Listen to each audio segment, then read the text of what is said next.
Hello guys, welcome back to our channel. In today's video, I'm going to show you how to unarchive posts on Facebook app. First of all, you need to launch your Facebook app in your mobile device, and after that on the top right corner there's a three-line icon. Select that.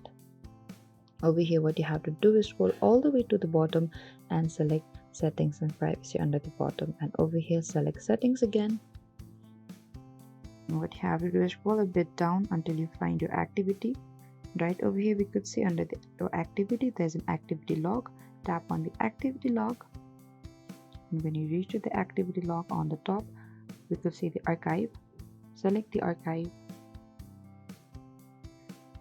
and you'll be able to see all the archived posts over here, and just beside the post on the left hand side we could see a small box. Tap on the small box, and if you want to unarchive it, simply tap on the restore under the bottom and tap on the restore.